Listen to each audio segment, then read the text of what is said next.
welcome to I Can't Believe This Got Greenlit, a show where we discuss movies from our childhood, our nostalgia from watching them as kids, how they got made, and our experiences rewatching them as adults. I'm one of your hosts, Nick Warner, and joining me, as always, Matthew Pelton. Hello. Hey. Hello. We're back. I don't know why I started so low. I think I've been re-listening to a lot of the episodes, and I always start with like, hi. So I'm like, you know what? I'm going to go, hello. Hello. Change it up. Keep you guessing. Yeah, keep you guessing. Well, it's always a good time here at Greenlit.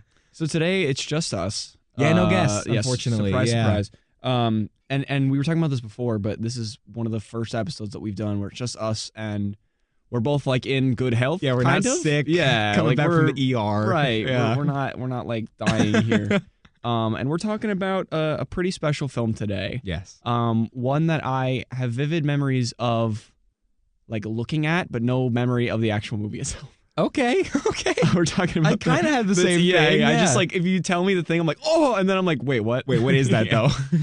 So we're talking about the 2006 film Over the Hedge, which I'm very excited about. Yeah, now this is one, and actually, we were going to have a guest, and the guest is the same guest that we couldn't get for Flushed Away. Yeah, same exact guest. I completely forgot about that. That's so funny. I was like, hey, if you were to pick a second movie, because me and you ended up doing Flushed Away anyway, I was like, what would you pick? She said Over the Hedge. Right. And then again, she could not be here. Right. So we're doing another one of her movies. But funny enough, we both, right? Yeah. Have like childhood stories. This was around one This is like both that was on my for list. us. Yeah. Which is kind of interesting because it's not like the guest chose it and then we're here like, oh, we've never seen this movie. No, it's one it we works both out know. Where It was kind of perfect for the show, which is wonderful. So I guess thank you to the guest. Yeah, thank you to the guest for giving us two movies. Well, because we were going to do these movies anyways. Yeah, they were on the list. I'm glad that they came in season one because I know specifically Over the Hedge was one where I was like, we started out in mostly live action. Sometimes we delved in, like Hop was like half and half. Half. But now we're just on this animation kick, which is awesome. I love it. Yeah, I don't know the next time we're going back to live action. Yeah, spoiler alert, next week is also animation. Oh yeah, it is. Yeah, we'll get to that later. But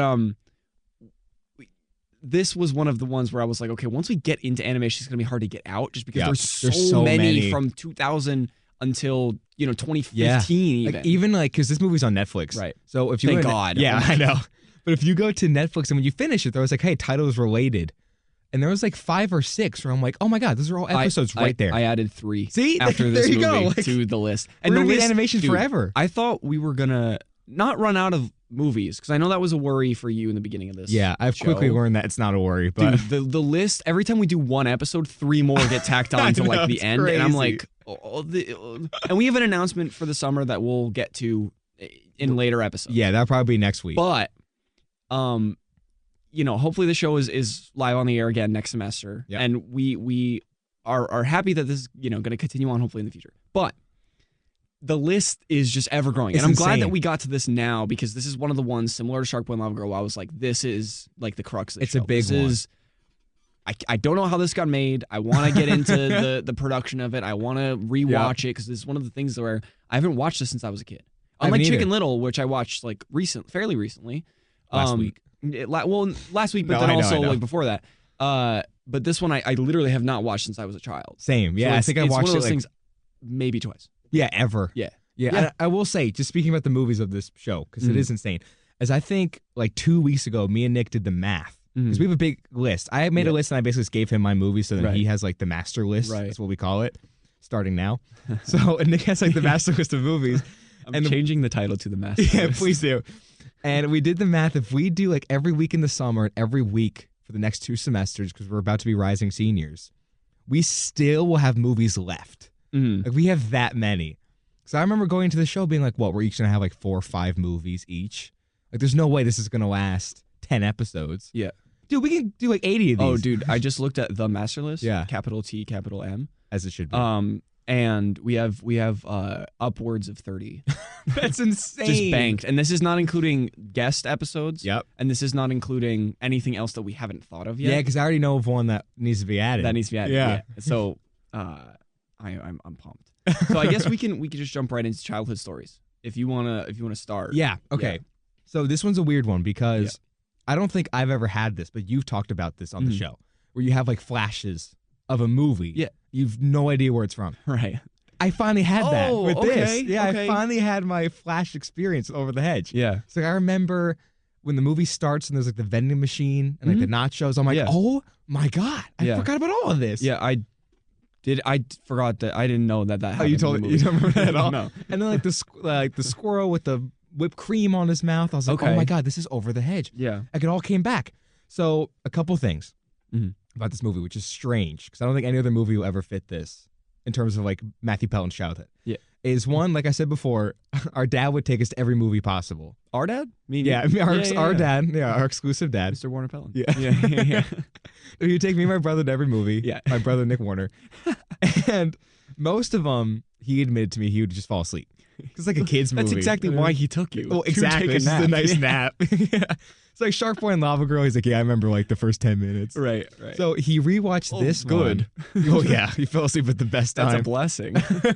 But he rewatched this one, and he's like, oh, I remember this one. Oh, okay. So he stayed awake. He liked it. Which is the ultimate praise from my father. This is his favorite movie of all time. It's number one. So that means this was like a Pelton staple. Yeah. If my dad liked it, that's how you know it was a big deal. Boy Cry Werewolf and Over the Hedge. Good movies. Yeah. Thank you. Movies, yeah. And then my only other connection with this, though it's a weird, because I had to research this one a little bit. Okay. Is I remember we had the PlayStation 2 game because they made a video game. Oh, okay. Yeah. And we had the PlayStation 2 game because I remember the cover so clearly. It's probably still sitting in my house. Yeah. But I looked it up and I was looking at gameplay and I was like, I don't think I've ever played it. I think it just sat on the shelf for like years. I never thought got you touched. were going in the direction of you looked it up and it wasn't real. No, it didn't exist. No, I promise it's real. Oh, dude, that's awesome. The only thing I remember from PlayStation 2, because we used to have one, is maybe this was PlayStation 3. No, it had to be PlayStation 2. Was the prequels Lego Star Wars games. Way. Yeah. Dude, I played all of those. And I know this is like a common trope like on the internet now, but like when I talked about this with people before this like came up on like Instagram and stuff, I like freaked out when people like agreed with this. Okay. The the pod races? Yeah. The hardest level of all time. Easily. It's impossible. I think I played it in the basement of my house with my brother, my two cousins, Michael and Drew, and like every like Thanksgiving, Christmas when we were all together. Okay. And none of us could do it. And we would just take turns and we'd like tag team it, and like it was awful. Well, you know what happened? It was so much fun, but it was the most frustrating thing. Okay, like, I had stress as a child for this. And I remember specifically like the Lego Star Wars prequel games. There's that. It's that nonsense level that's impossible to beat. So they were probably up till I was 14. Way too old to be doing this. Yeah. But again, me and my brother played all these games, which really meant my brother would play them, and he forced me to watch. I'm like, can I play? And he'd be like, no. And that's it. But every time we couldn't beat a level, we'd be like, Dad, no way. Can you do it? And he would just do it? He'd stay up all night. We would go to bed. He'd be on the PlayStation. We'd wake up the next morning. He's like, guys, it's done. So he mostly played the Lego Star Wars prequel games. Oh my God. It was not even us. No, yeah, it was oh man, yeah. The PlayStation 2 games, they were impossible. I was actually, speaking of being too old for things, I was with Maddie this weekend. Yes. And Nick's girlfriend. Oh yeah, my girlfriend Maddie. And hi Maddie. And we were talking about something similar. Okay. Where her and I basically both kind of came to the conclusion that it was more so me, but she agreed that we both like similar things where we both like watched like Nickelodeon, Disney Channel, and Cartoon Network until we were like 50, like way too old. And we were like going over, we were like, have you seen Dog with a Blog? And we're like, yeah, I love that show. I've never like, heard of that. Yeah, we were like 15, like in high school. I was like, yeah, Dog with the Blog, like let's do it. This show's awesome. And then it was just, it was crazy. It was like full SpongeBob. I mean, that was more nostalgia, but it was like even fair. like newer like Disney Channel shows. You were still in. Yeah, and I was like, this is great. And then at a certain point, I was like, oh, I'm like an adult now. I should probably not. You should stop. And then I stopped and I like discovered like cinema, like real like movies and TV shows. Wow. And I was like, this is great. Well, that explains a lot about you. Yeah. It's my childhood. Yeah. My childlike personality. I was wearing an Incredibles 2 sweater today to make. Yeah, it was pretty cool. I'm not gonna lie. Actually. Oh, thank you. I found that at like some. Dude, it was like some random store in the mall. But they wasn't it at Disney? No. Oh. It was some random store at the mall, and they sold like a bunch of like NBA jerseys and like basketball shoes. That's just random. It was like random like streetwear, and it had nothing to do. And I saw it in the window one day. I was with my brother. Was this in Boston or Connecticut? No, Connecticut. Connecticut? Yeah, at the Waterbury Mall. No. Yeah, I was like fearing for my life as I was shopping. Scariest mall this ever. Is incredible. It's so close to shutting down. I hope I pray every day it shuts down. And every single day we drive by it, Maddie's like, please take me there. And I'm like, you will die. You do not want to enter that building. Die. You don't. And so we walk by this thing and Zach goes, can we please go in? And I go, I was just going to say the same thing because I saw it like, The Incredibles like 2. glimmering in the window. And I was like, this is wonderful. And I picked it up, perfect size, still fits today. It was wonderful. Did your brother want to go in for the Incredibles 2 thing? Absolutely not. Okay, he was going in for like the rapper clothing. Yeah. And I was like, give me the Incredibles 2 sweater right now. And they were like, okay, it's like $10 because we don't care. Steal. Yeah. And I was like, all right, great. Like that's been sitting in the store since we started the store. Please take it. Yeah. Yeah, I just hadn't noticed because I do not go to the Waterbury Mall unless I absolutely have to. And for whatever reason, we had to go that day. No one should ever go. You know, I was in full like, riot gear, just going into the Waterbury Mall. Bulletproof vest. Got a couple bodyguards, just to be careful. It's like that. It's like that in Holy Land.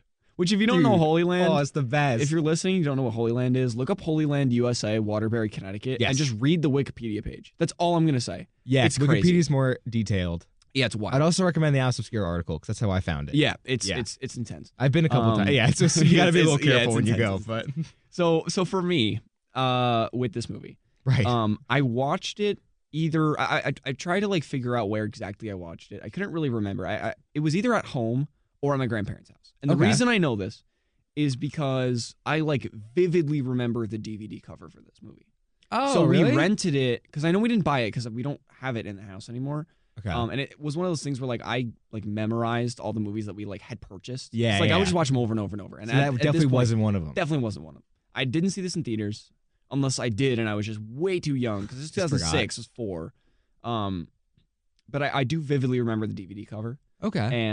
And watching it at home. Like I just remember that. I don't remember much else about the actual movie. So you've seen it. Yes, but when I think about it, I like have the like memories. Like I know that like I could picture when they were like looking at the hedge, when they're looking at the big, super tall and all like that. massive, and it's like this big towering thing.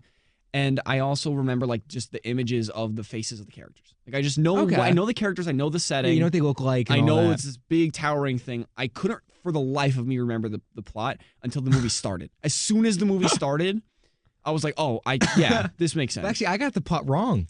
Okay. My memory of the plot was they like for whatever reason Woody couldn't go over the hedge until like the raccoon like lets him in. They only do it once. Oh, okay. Yeah, well, that's not at all what this movie's about. I feel like for me, I remember it being like the big challenge was getting over the hedge. Yeah. And they never really it's not a problem at all. Over the hedge at all. They go through the hedge. They go through the hedge, and anyone can do it. Yeah, and they just and they do it so many times. I remember it being like this big problem. That's what I thought. Yeah. Do we see a different movie? I think they might have. This might be like the director's cut. Netflix changed it. Yeah.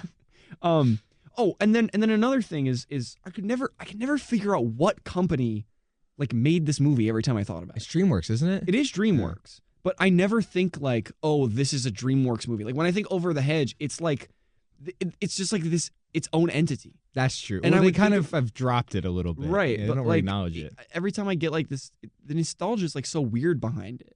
Because I like think about it and I'm like, yes, this is like a very, it sticks out in my mind as this animated movie that I saw. Yeah. But I don't know what company made it. It's this weird enigma. don't know. Yeah, and I was like, what like one-off like underground production company made this and then just like never made movies again? Never talked about it. Yeah, and I was like, this is crazy. And then when I found out it was DreamWorks, I saw the Universal logo go by, saw the DreamWorks thing go by, and I was like, dude, no way. That's crazy. Now, I know I blown away. I forget what episode it was, but I know it was a clip on the Instagram. It's the only reason I remember. Yeah. But when we were talking I've about heard too many times. the new DreamWorks. Yeah, the new DreamWorks intro. logo. Yeah, intro. Is this included? No. It's not. No. Well, because remember Madagascar's not included either. Oh, Madagascar's way way bigger. Great. Yeah, if Madagascar's not included, there's no way. No, they definitely gave up on. It's true. So this almost has like the Chicken Little effect, where they released it and then they have never acknowledged it again. Right, and I'm pretty sure it made a good amount of money. Yeah. I don't know if you saw the box office. We'll get to that. Actually, we can get into that right now. So it had an $80 million budget, which is not about half of Flushed Away, and to me it looks significantly better. It does. And also half I like of Chicken Flushed Little. Away, but it definitely does. Yeah. And half of Chicken Little. And again, I don't know how much of that is marketing and promotion for any of them. Yeah, that's true. But still, $80 million. Yep. And it grossed $340 million. It did. It made a profit. I think is the and don't quote me on this because I don't exactly know, but from what I remember, this is probably the highest, not grossing, but like most successful as far as how much profit they got back in the movies we've covered. Because a lot of them are either stinkers or they made like, I don't know, like $100 million. This made back like it made so much money. Because again, general rule of thumb, double it for advertising, so it's $160 million for their budget. Made what, 320? You said 340. 340, yeah, almost $200 million. The only one that you could argue is a contender is Boy Who Cried Werewolf, just because that's such a weird one to calculate. You can't really. Yeah, so this is probably our winner. Yeah, probably our most successful film. Yeah. And it was. Oh, hang on. We need to acknowledge something first. What? You have notes. Can we talk about that? Yeah, let's break this down. Okay, so here's what happened. Is a couple hours ago, me and Nick are talking, right? And somehow Over the Hedge gets brought up. Yeah, because somehow our episode's literally so in like random. a couple hours. Yeah, we're both watching it last minute. We're just like, let's talk. I was like about about to start it. You were gonna watch it an hour. Yeah. And he was like, "Listen, I don't have a lot of production notes." Yeah. And for the first time in my life, I was like, "I'm on it. I got it covered." So now I kind of feel like an old man because I've never done notes. I think I've done 2 episodes where I had one note each. Yeah, I wish singular. anyone could see our setup right now. I know. So just to describe it to everyone listening, Nick has like this beautiful computer. It's all laid out. He's got all his notes set up. And my notes are labeled. So I have like what movie we're doing, childhood stories like in bold and like capital, and then production, bold, capital, and then all my notes, all that stuff, put a lot of work into etc. this. I have this tiny little yellow notepad with these random scribbles of words I probably can't even read. Old school. Yeah, I can't wait until you're like, I have something. You're like, I don't know what I wrote. So I have 4 pages of notes.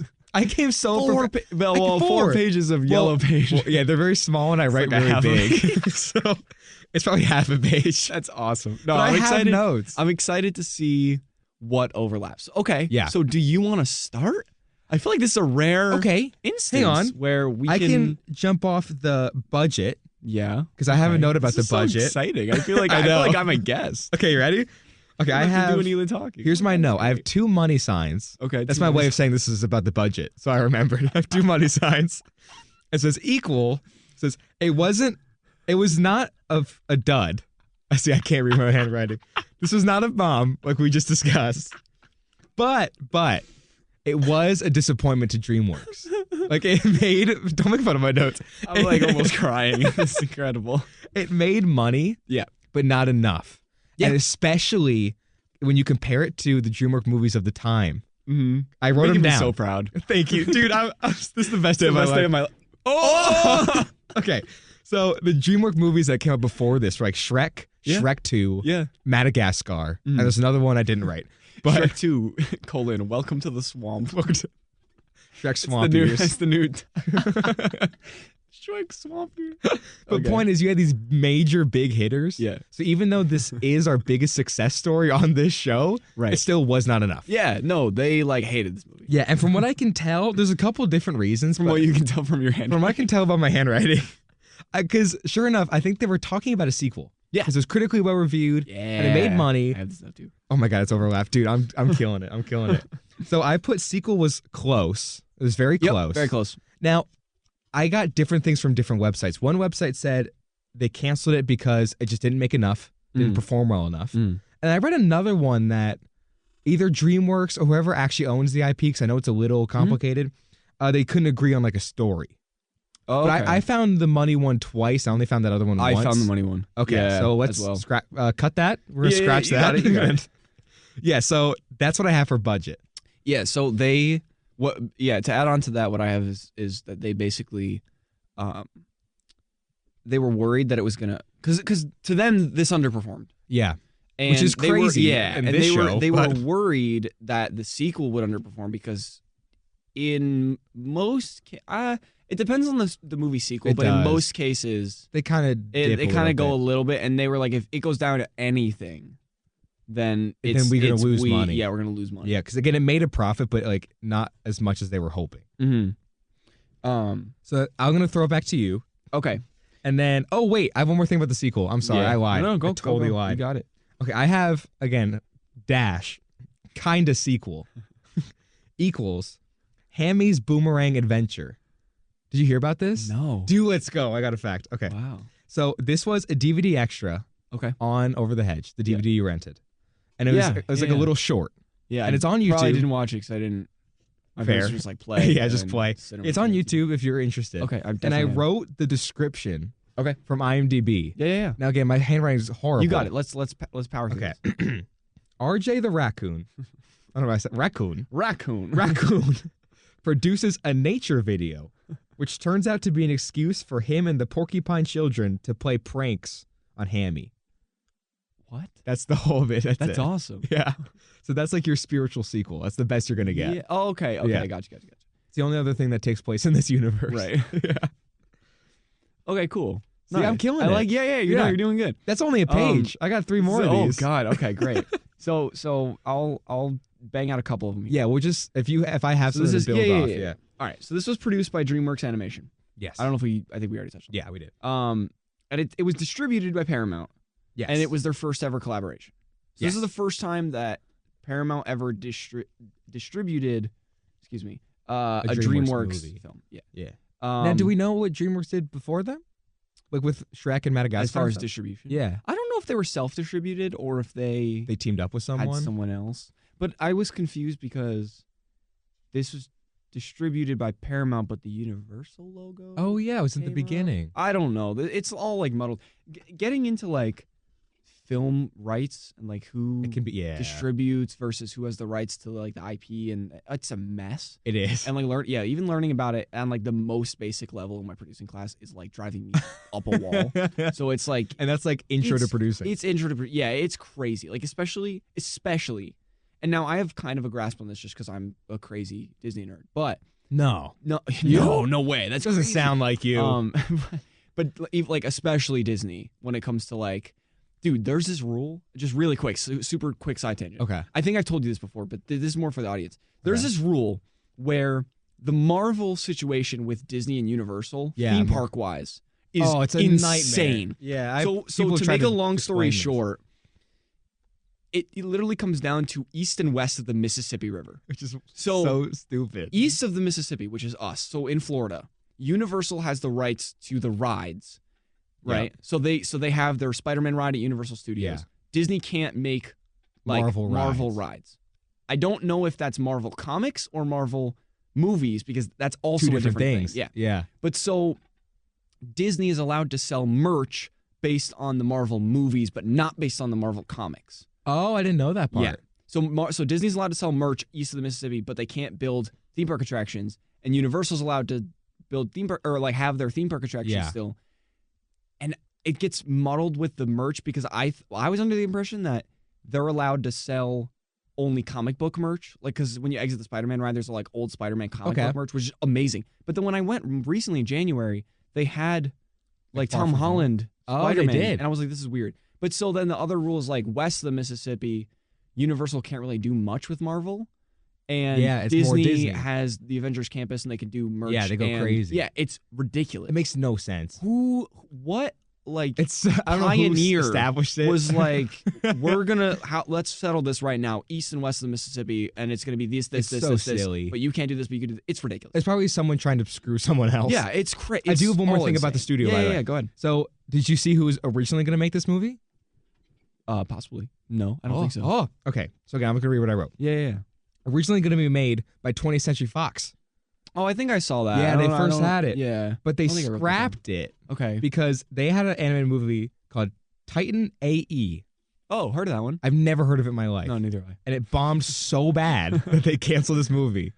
Oh. Yeah, that's why. So they had the rights to this. They were going to do it. They're fully going to do it. Because my next thing is this was loosely based on a comic strip. I have that too. Yeah. So I guess they optioned the comic strip and they were in development and then it just kind of bounced around companies and they finally landed. Yeah, I think DreamWorks finally picked it up. Yeah, that makes sense. Actually, speaking of the comic strip, I have 2 other things. Yeah, go ahead. I nailed this. Great. Yeah. I'm so proud of myself right now. This. Okay, so it is loosely based off a comic strip, but I know they like talked to the writers of the comic strip, like they were a part of making the movie. And actually, do you remember the car joke where it's like RJ and someone else and they see a car for the first time and like, that's so big. How many humans does that fit? And he's like, 1. and that's the whole joke. Maybe. Oh yeah. Yeah. So that, and remember when Hammy screws up like Rabid versus Rabbit? Mm-hmm. Those two jokes are directly stolen from the comic strip.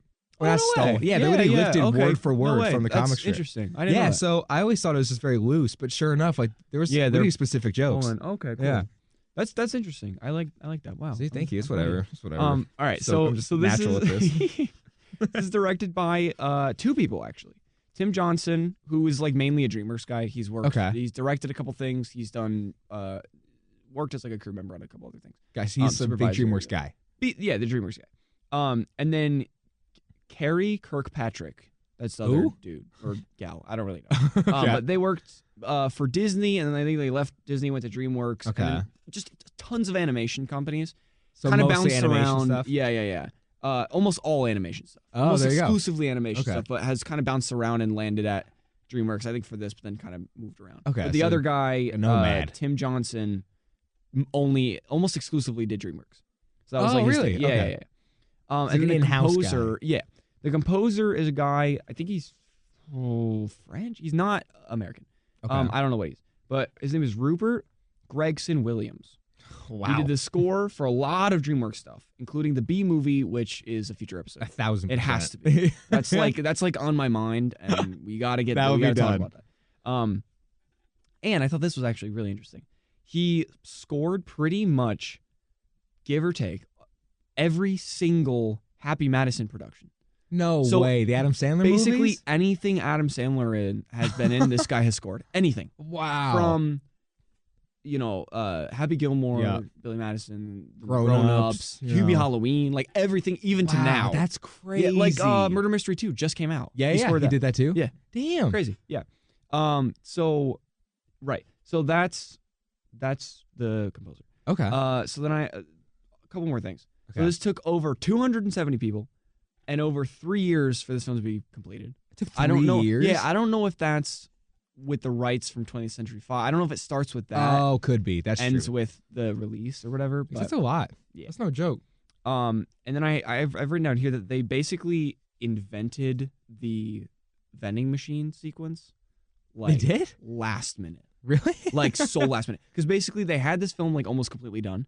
Okay. And they were going through it, and I don't know if this was like an executive note Yeah. or if one of the filmmakers was just like, guys, this is ridiculous. They basically cold opened with RJ stealing the food from Vincent the bear. Oh. And they were like, he needs a reason to be up there. Besides Like, just being a little thief. Yeah, why is he? And then they were just Yeah. like, all right, let's do the vending machine thing. And then that like became a staple of that character. Yeah, that's also how it which ends. is awesome. Yeah. So, do you have anything? You're done? I have so many other ones. I have a ton of other ones. I'm just kind of bouncing back and forth. I'll finish the first page. Okay. Okay, so I have... Oh, yeah, I forgot about this. Okay, so RJ, the raccoon, is voiced by Bruce Willis. Yeah. But originally... It didn't sound like him at all. It didn't. He did a good job, actually. Yeah, great job. But originally it's going to be Jim Carrey. Oh, okay. Yeah, they were trying to get him, and I think he signed on, but sure, there were scheduling conflicts, and he couldn't do it. Yeah. So he had to back out. I don't know if that would have worked Yeah, if because it was him. he's not like super... He's more goofy than like sly and cool. Yeah, and you could kind of tell. Yeah, it might have that been it's him. distracting. Yeah. Actually, I was stunned when I found... you could tell it was Bruce Willis once you know, Mhm. but he does a good job. Like, Yeah. he doesn't stand out. Yeah. And then I have one more not advertising. I have one more casting one. Oh yeah, I thought this was weird. So I don't know how early in development this was. I don't know if this was like 20th Century Fox or DreamWorks or whatever. Right. But Gene Wilder was approached for the role of Norbit the Owl. But after he turned it down, they just destroyed the character. Oh. Yeah, they just were like, if we're not going to get him, there's going to be no character. No owl? No owl. That's so sad. There's nothing. Norbit never existed. I would have loved Norbit. That would have made a great addition to, and we'll get into this, but the family. The In my notes, I just have it written down as the family. Do you because really? They just refer. It's like, this is me and my family. And I'm just like, yeah, it's the family. It's the family. Dominic Toretto. This is the family. Yeah, come on. Actually, did you know Fast and Furious was inspired by this movie? Oh, yeah. That's not a fact at all. But Yeah. I have that the art department went to a bowl, because we got to get to plot. But I only have like 3 left anyway. yeah, So the art department went to a bowling alley to sketch the design for the perfect vending machine. Right? did they really? Yeah. Okay. And so they also went to like various supermarkets to sketch like chips, Like all the food and all bottles, that, yeah. and et cetera, snacks. And they eventually got kicked out of a supermarket because the manager felt uncomfortable with them being there for such a long time. No and he was way. just like, he was making the manager uncomfortable, and he was just like, get out of here. And they were like, but we just, and he's like, no, leave. You're being weird. Yeah. Like, you're And I was freaking like, people well, out. You gotta go. That's so sad. That is so sad. And then a guy by the name of David Moorhead, he was an animator. Okay. He created reference footage by putting a camera on the back of his friend's dog, and he just let the dog run around his house. And this gave it gave the layout artist some, ideas about scale, animals' perspective, and kind of like how animals just move naturally, Which is smart. which is really interesting. Yeah. And I have written down that the critics generally liked the movie. Yeah, I think it's sitting at like a 75 on Rotten Tomatoes. Yeah, they didn't mind it, but I don't know. People just like don't. Really talk again, about it did well financially. Critically, it did well, and then it just never. That was the end. Yeah, and then we already talked about the sequel. And that's the end of my notes. I have three. Yeah, I'll power through them.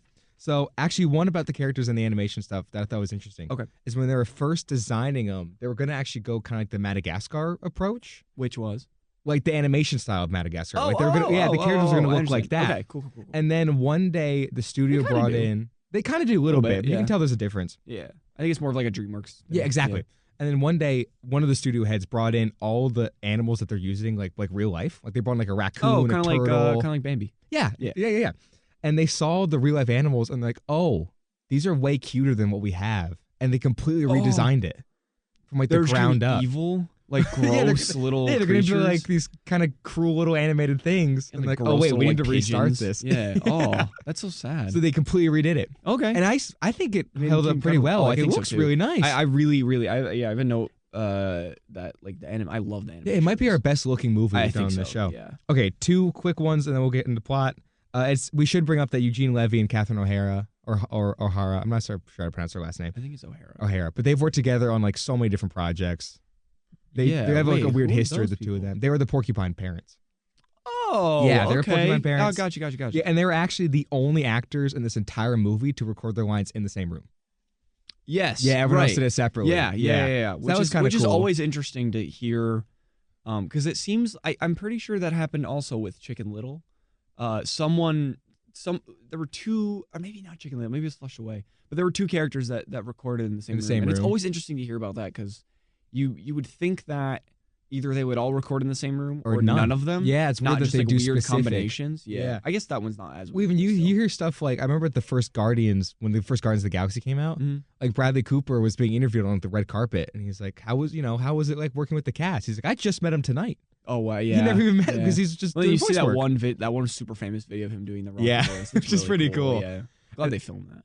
Yeah, when you have like stuff like Wolverine, you see like Hugh Jackman doing like all the grunts and stuff. Like it gets pretty goofy. And then my last note, it's a quote from Bruce Willis.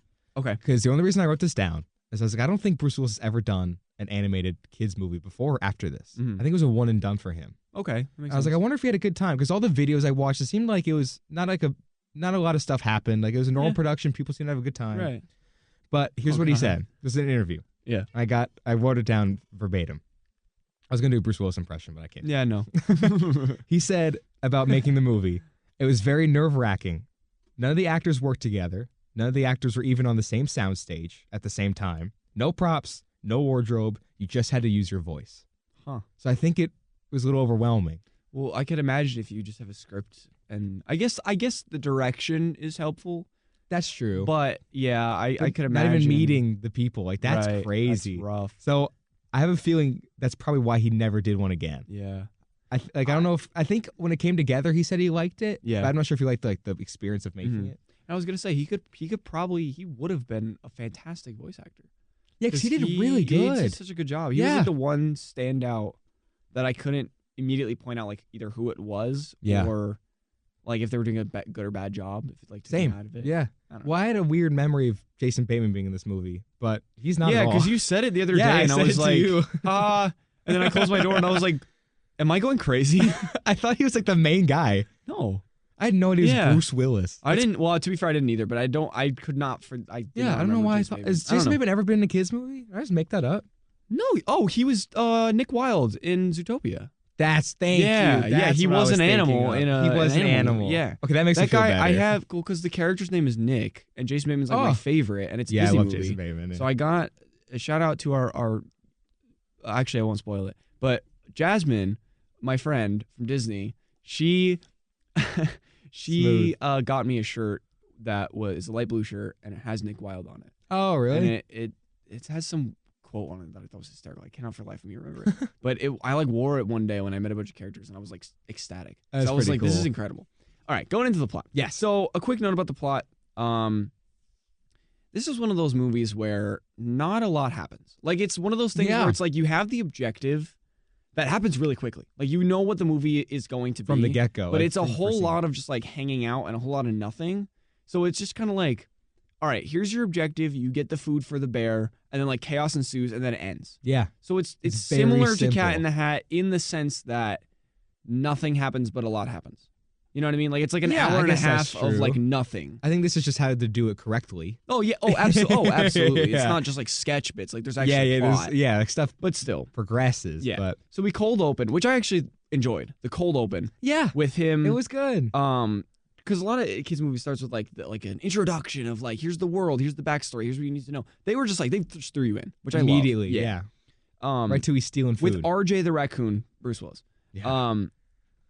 He's trying and failing to get a bag of chips from a vending machine, and he decides to go up on like this mountain, and there's like a cave, and there's a bear inside. Hibernation. Yeah.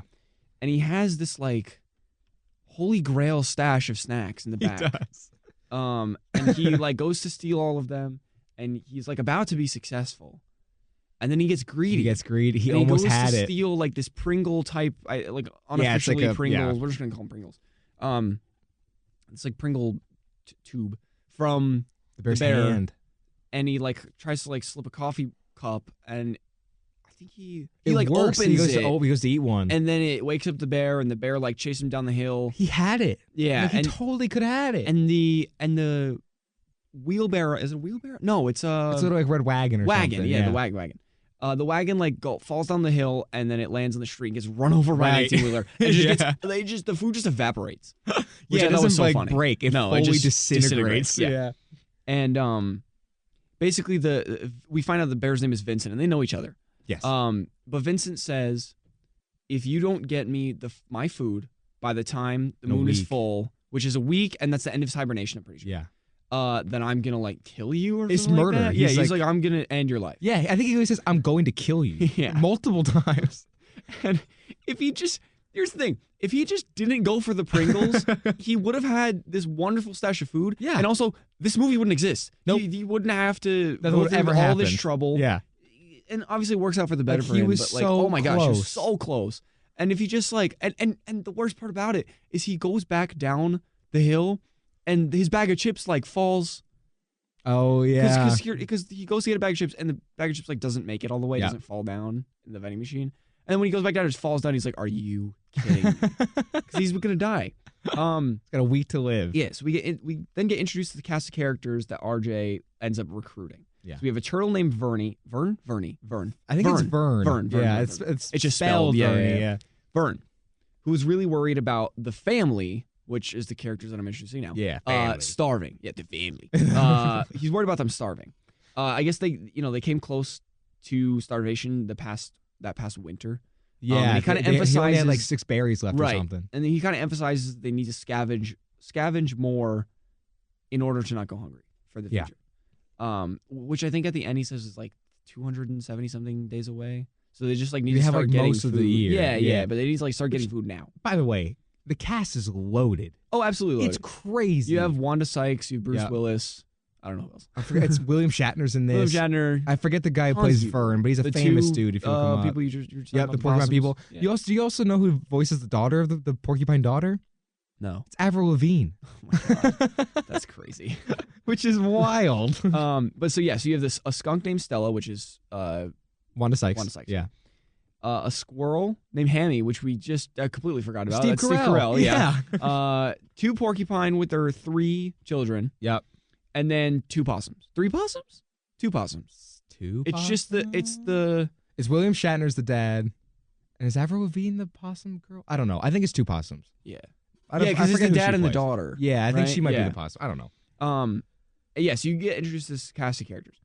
And then they find this hedge, which they don't know the name of. Yeah, and also it appeared randomly. Right, it appeared randomly. Yeah. And it's this big, like, glorious thing. It's this giant, like, wall of grass, whatever. And it's terrifying to them. But also glorious. It's wonderful. Yeah, they're just confused. And they call the hedge Steve because they don't know what it's called. I just thought that was funny. So Vern goes through the hedge and struggles to navigate the backyard and the street in front of the house that he ends up. He basically dies. He pretty much almost dies. That's okay. Yeah. There's this moment, and there's one coming up. I forget exactly what it is, but there's like 2 or 3 moments in this movie where I'm like, if he was a real turtle, he'd be dead. Oh, absolutely. Straight up. Hi guys, it's Nick and Pelton. We're back on the iPhone recording. I swear the quality just didn't randomly dip. It's not our fault. So basically what happened is we set up the recording at WCB, and everything was going really well. We thought. And it was, as you have heard for the past 45 minutes and almost, or no, because It's 45 on the recording, but we always start early. Right. So it's probably less than that. But whatever you've heard so far is our best work. And from here on out, what actually happened, this is a little bit of a blessing other than the audio quality, because we, as you know, at WCB, we have to, we have a 55-minute show almost exactly. Yeah, because there's a show right after us that we need to give them time. And so we had to kind of rush through the plot of this movie, which we're about to talk about, because we had that time constraint, and Pelton came in with all these notes, as you heard, and we got through, like, personal stories. These genius notes. Exactly. And so now we can kind of take our time. The recording got cut off, so now we can take our time and just go through the plot, probably at the same pace. Probably. But we do apologize for the quality dip. Yeah. I know it's not the best, but... So anyways, where were we? So Vern almost dies. Yeah, straight up. Straight up, as he said. And then he bounces back through the hedge, and they meet the family. They meet it's back. RJ. The bit is back. Yeah. We lost it. I don't know if we'd said it in this recording. Oh, okay. So just because it got lost, Nick did that family bit like 20 times, like minimum. Because it was so good. I said shout out Dom Toretto. I don't know if I said it. It's fine. But so the family, which is basically everyone minus RJ, the family. There you go. They meet RJ and he introduces them to the wonders of food and humans. Right. Oh, we're early on. Yeah. We got cut off early. Like, any of the plot. Okay. Right? So this is so weird doing it on a phone. Round 2. Yeah. So that was just the outro too. I'm sure I'm going to cut around all this. But no, this is all just the outro. I want people to know how bad this show is, how low quality our production is.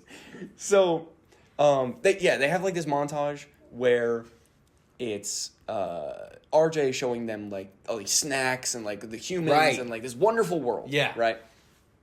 And so they get attacked by the real estate lady, who we have determined is the bad guy. Or we have now determined is the bad guy. Yes. I don't know if I think we determined it a couple days ago. We determined it a couple days ago, but we are redetermining it. All right, we need to stop referencing that. Yeah. This is still the same recording. So it's the real estate lady. Yes. And they get attacked by her. Yes. Yeah, because she freaks out. Right. Yeah. And she's not a fan. And the family gets mad at RJ for trying to get them to join his mission. Oh, yeah. Yeah, because there's like the tail and stuff. Mm-hmm. I forget if we've covered the tail already. But every time Vern gets like weirdly suspicious about something, his tail starts. Is it vibrating? I don't know. Or it tingles? I think it tingles. It doesn't vibrate. His whole body's shaking. But yeah, and then Vern is jealous that RJ took such a hold on the family. Yeah, I'm gonna stop with that. So the next day, RJ they wake up, thank God, and RJ guilt trips Vern into keeping him around. So he's like, listen, I'm not a bad guy, whatever. Yeah. It's very Toy Story-esque, this whole movie. Yeah. And he trains Hammy into stealing Girl Scout cookies, and it goes horribly wrong. Yep. So he tells him, he puts like whipped cream around his mouth. Yeah, which is a scene like I remember as a kid. It's an iconic over-the-hedge scene. And he tells him to be rabid. Not rabbit, rabid. Rabid, yeah. And he goes up, and it goes horribly wrong. But they get them anyway. I would say they get the barrel, the cookies, the wagon. I'm sorry. The wagon, yeah. They get the whole thing. And, we find out the real estate lady is the big bad. And for the most part. Right. Because this guy kind of, you could argue there's a couple villains. There is. You have real estate lady, you have the exterminator. the Verminator. The Verminator, thank you. The Verminator. And then you have the Bear. The Bear. He's like a looming villain. Yeah, and you could argue RJ. But we like him. He's our main character. Yeah, you're meant to like him, but like in terms of who's good and who's bad, right, he's kind of like this middle gray. And then thing. like you could argue that the Hedge is like this looming villain. That's true. There's a lot of villains in this movie. What did they name it? Steve? Yeah, I think so. For like 2 seconds. They call and then they never referenced it ever again. So there's another montage. All of our movies have oh my god I forgot them about that. Stealing food, a ton of food. Pretty much like all the food a ridiculous amount that our guy RJ needs to give to Vincent. Yeah, which by the way, they steal like pounds and pounds of food. Right.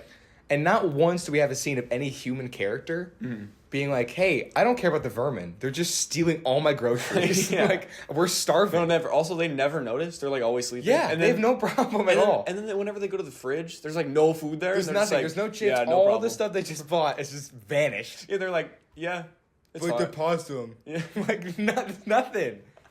How's that possible? And then the real estate lady gets every exterminator in town, all their numbers, and she calls the number one guy the Verminator. The Verminator. And so they go to steal the exact cooler that Vincent needs for the bear, right? Right, yeah. and they use the possum as bait. Because, like, the dad possum, like, he's, like, trying to teach his daughter how to, like, play dead. Because, like, that's what he does it very dramatically. Possums do. Yeah. And so he plays dead, and they steal the cooler. They got it. They're good. Oh, so yeah. they have, like, all of the stuff for the bear, they have for everything. Vincent. Because this is the death scene, because William Shatner plays the possum. Right. And this is the scene where if you go online, you can see him do the big speech. Yeah. You can see him in the recording studio doing it. And it's the funniest thing which ever. Is wild. Because his hands are flailing everywhere. Like, he's going so intense. Which is pretty much how I act during the show when we're in studio. That's very true. My arms are always up and doing some crazy thing. I warn guests. We need to film one of the episodes. Just so you could see that you just sit like that, like just straight up and you talk, and then my arms are just flailing and just going on. Because I speak with my hands. I'm like a very... That's true. Because it's really like directly opposites. Because you're flailing around. Yeah. And then I'm usually looking off, trying to remember the movie I watched a couple hours before filming. And I'm trying to understand my own notes as I read them.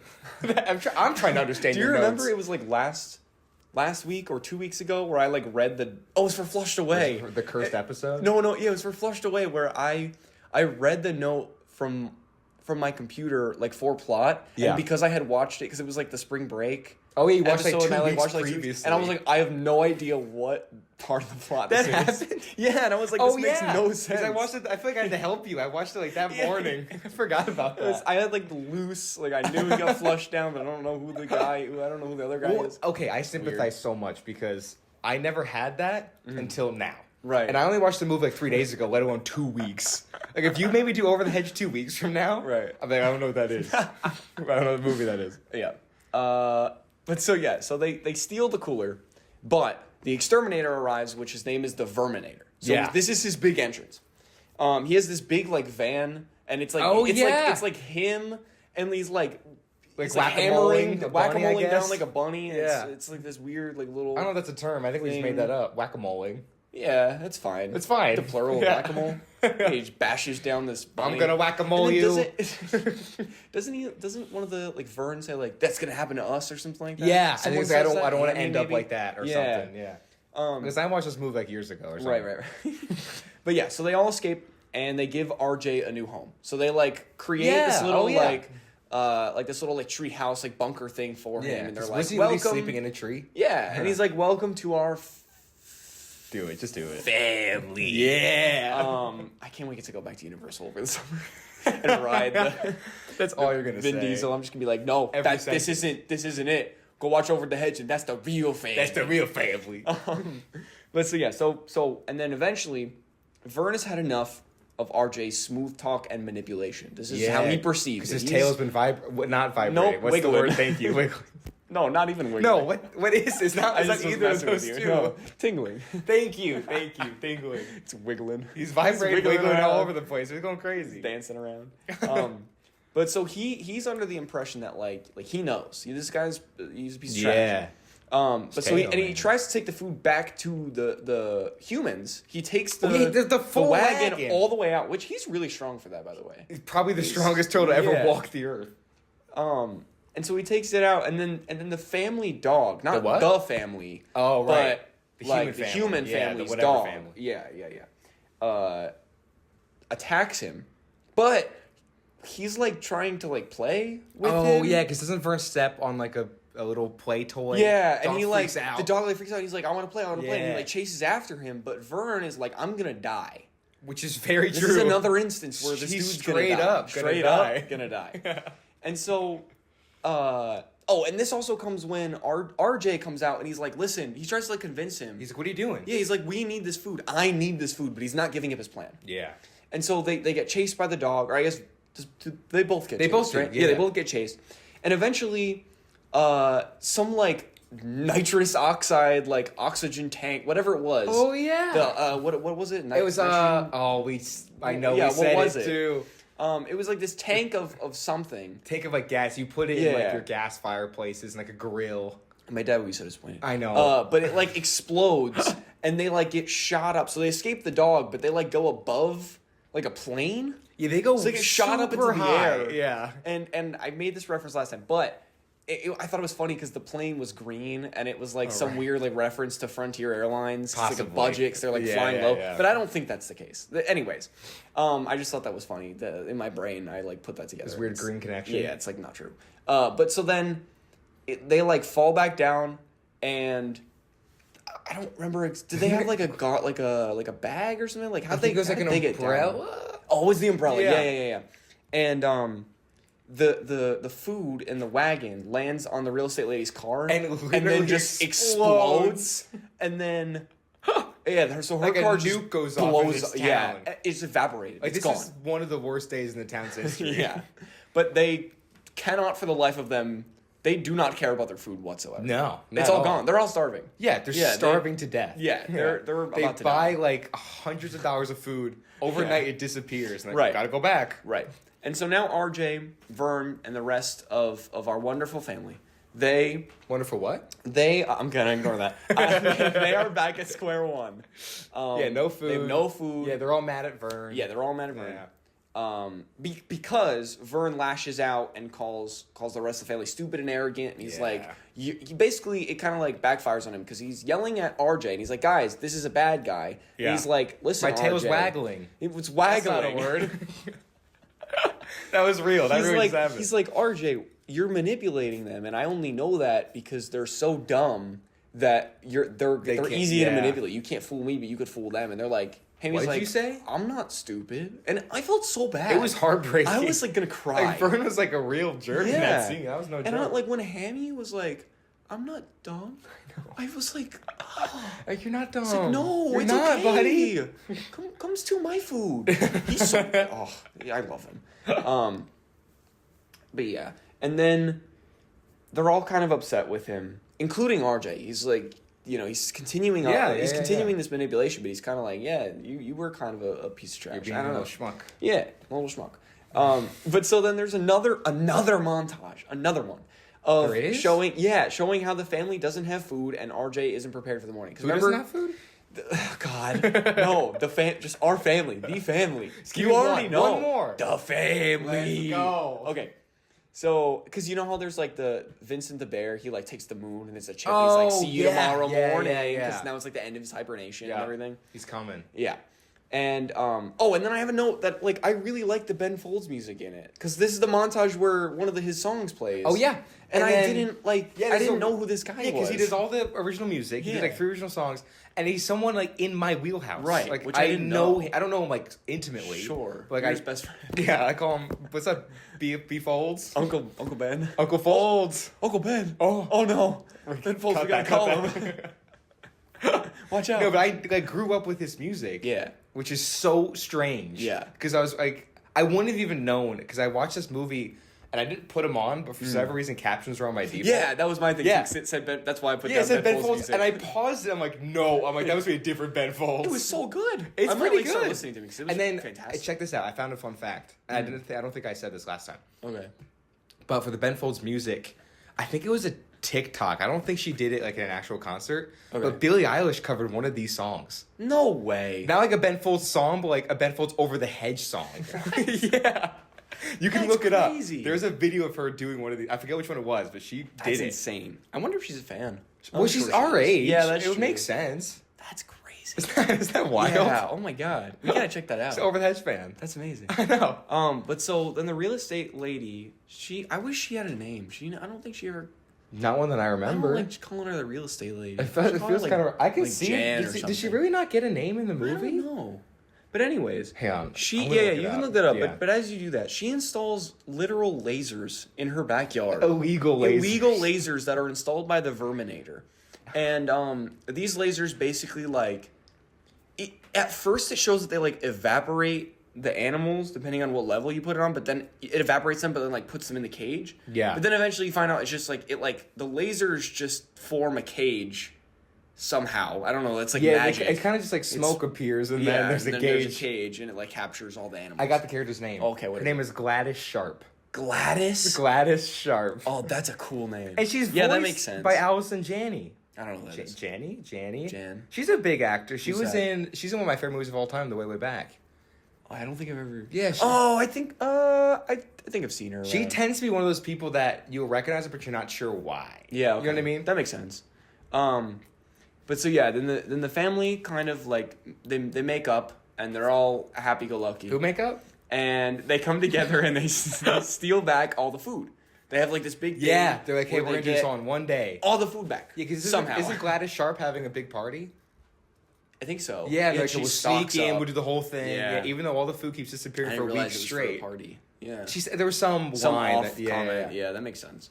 And then So the way they do this, right? Hammy, because he's really fast. Yeah. He disengages all the lasers. And then Stella, the skunk. Yeah. Wanda Sykes, yeah. Schmoozes the family cat. After getting remodeled, right? The human family cat. Yeah. To make her look like a cat. And then schmoozes the family cat into giving up his collar, which is the key to them getting in the house. Yes. So that's how they do it. Yeah.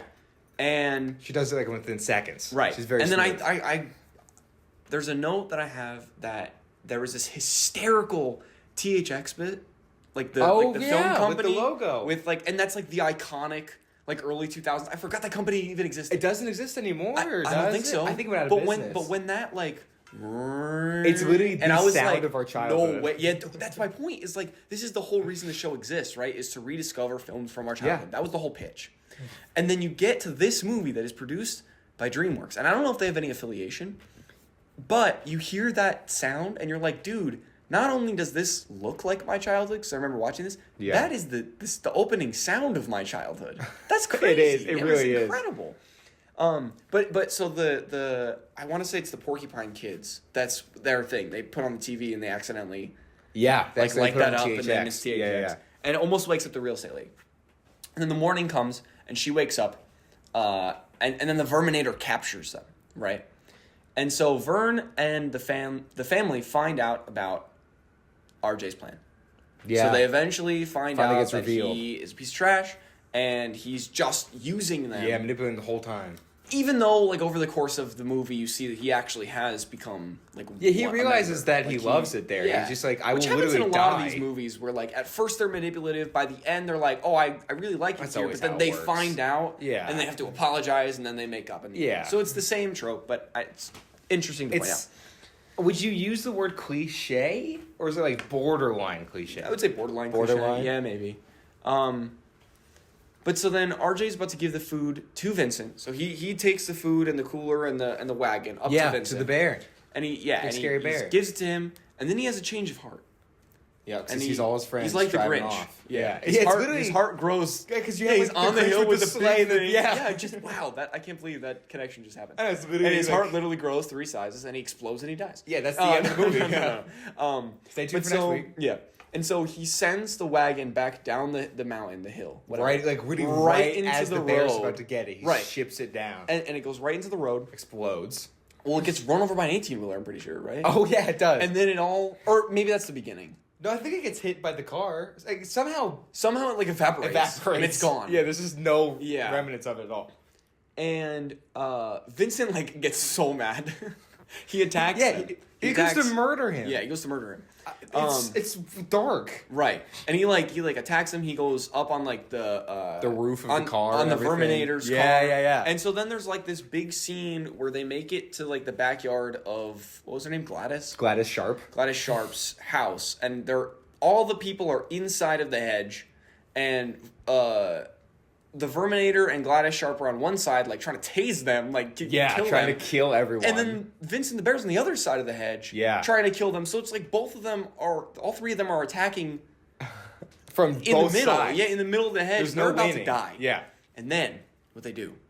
I'm so glad we get to flesh out this plot. I know. This Because is we really had to rush this last this is time. lovely that we get to do this. So what they do is they give Hammy caffeine, which he is not allowed to have. They banned him the whole movie. Because he's already so hyper. He's definitely ADHD for sure.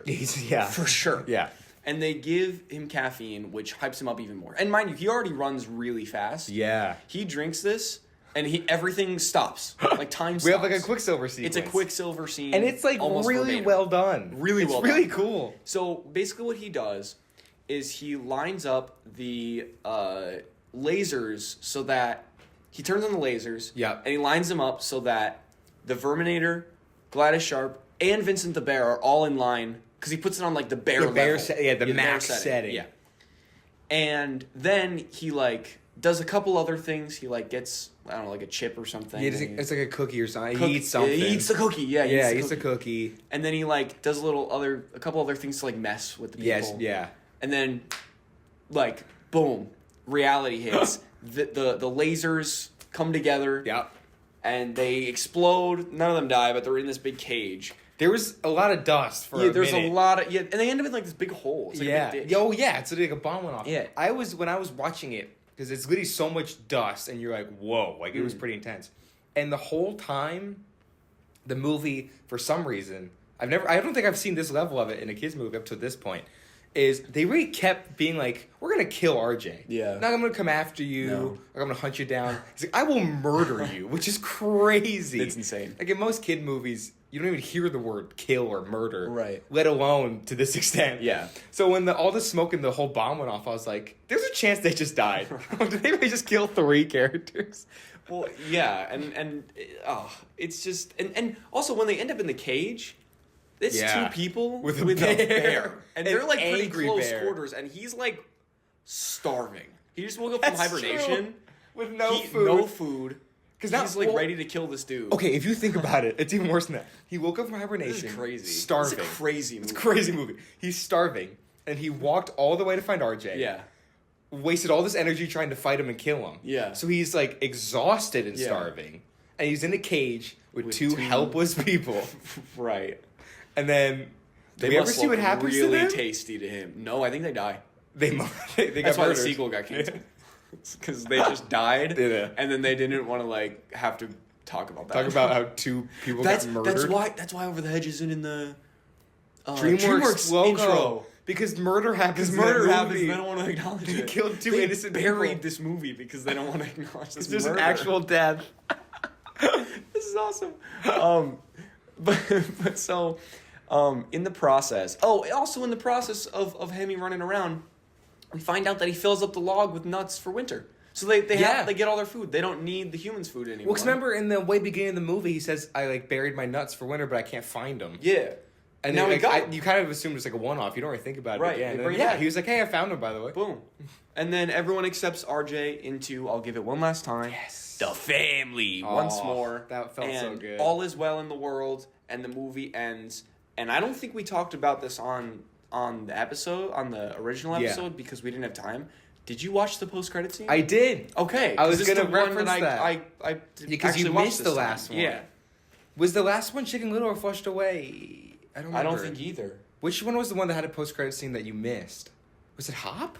I think it was Hop. It was Hop. Yeah. So I was wondering to see if you catch this one. I did, because you know what? I hovered over the end because You have to. Yeah, you never know. Because I did see there was like a longer credits. Exactly. Yeah, I was like, something's going on here. But so do you want to explain what happens? To be honest, I don't remember. I know Neither do I. That's why I passed it off to you. Okay, my memory of the end credits. Back at the vending machine. Yeah, the back of the vending machine. Mm-hmm. It's all of them this time. Oh, I remember. Don't they get everything? Yeah, so basically they put in the numbers. Yeah. And then every single thing comes down and they're Flooding like, great, out. we have so much food for the winter.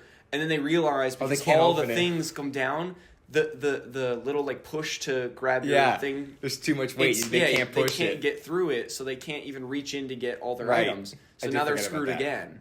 And Over it's the Hedge like, 2. Over the Hedge 2. Too much murder, The though. one with murder. No, sorry, the one without murder. Yeah, we swear there's no murder in this one. So you want to get into final thoughts? You want to start? Yeah, I'm trying to remember my final thoughts were at this point. Well, what do you think of the movie? My memory of this, of watching Over the Hedge, especially compared to everything else we watched, was it was good. Yeah. I liked it. I don't think it was better than Right. Chicken Little or Flushed Away. Yeah, because we differed in this. Yeah, Yeah. because I think you liked it more. It's not my favorite one we've watched, but I would watch it again. Yeah. Probably So not this- willingly, Right. but I guess someone put it on, like, hey, let's go watch Over the Hedge. I'm like, okay, sure. Do you think it holds up in compared to what you thought of it, like when you thought of it as a kid? Like when That's- you thought about yeah. it, like a nostalgia wise, do you think it holds up in comparison? Probably not. Okay, by like Yeah. how much? Barely. Okay, You know what I mean? right. Like, 'Cause not like a Shark Boy and Lava Girl. no, type thing. it's Right, not like right, my right, nostalgia right. was great, and I watched this. I'm like, what Yeah, was I thinking? yeah. Like I watched it's like it almost. It's just like a little bit disappointing. a to you. little, yeah. But it is good. Like it is a good movie. That's fair. I think for me, I think it holds up a lot better in my opinion. Oh, really? So Okay. because remember I went on that whole tangent about how I couldn't think of what company made this. Yeah, it's just this weird It's this DreamWorks weird like thing. one-off thing. I couldn't Yeah. figure out what it was, but I think thinking about it like that and then rewatching it, it's better than what I remembered. Okay.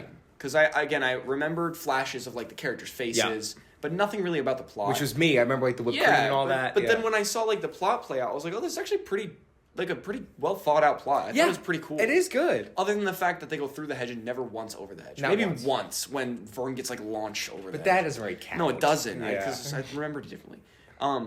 And then I think I liked it more than Chicken Little. Possibly, it's like definitely It's close. Yeah, and tune in to our final episode to see how I end up ranking them. Little hint. We'll talk about that more next episode. next episode. But Hopefully, if we have time.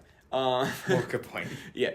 Anyways, I liked the character tropes a lot. I thought they did a really good job at like balancing a bunch of different personalities. Yeah, which is true. Yeah, that's which I very really true. liked because you had like the two porcupine parents. Yeah. And their three kids. They were all pretty unique. Yeah, and you got then the skunk, Wanda skunk, Sykes. You got the mean old guy that comes around, which is Vern. Yeah. And you got like the heroic.